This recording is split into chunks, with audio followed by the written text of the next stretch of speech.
السلام علیکم۔ آج ہم پڑھیں گے گلزار اردو کی 11ویں جماعت کی کچھ جو ہے مطالعہ کریں گے۔ اس میں جو ہم دیکھیں گے لیسن نمبر 7 میں زیور کا ڈبہ جسے ہم کہتے ہیں، لیسن نمبر 7 زیور کا ڈبہ مشکل الفاظ کے معنی۔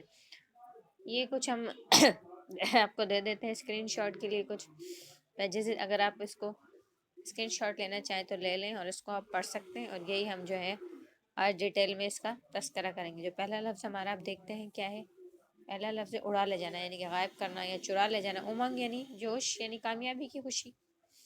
دوسرا ہمارا ورڈ ہے اصحاب، یعنی صاحب کی جمع۔ ایشور تو ہندوؤں کا خدا ہوتا ہے۔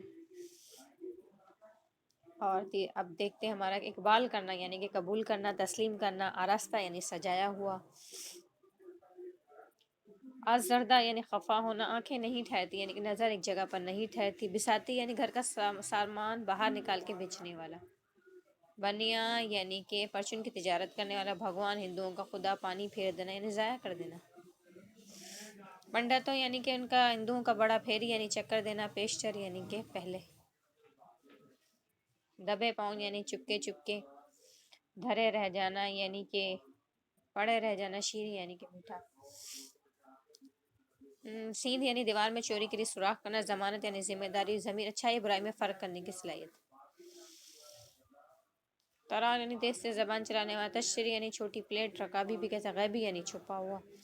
کنزن یعنی کم ذہن، کلیجے پر سانپ لوٹنے لگے یعنی کہ افسوس ہوا، صدمہ۔ کارستانی یعنی چالاکی۔ گلا چھڑانا یعنی کہ جان چھڑانا۔ گل کھلانا نوکی بات کرنا۔ لحاظ یعنی شرم کرنا۔ مطلق یعنی بالکل و معجزہ یعنی کہ جیسا بات ایسی کام جو نبی کے جیسے ظاہر ہو اور عام لوگوں پہ ظاہر نہ ہو۔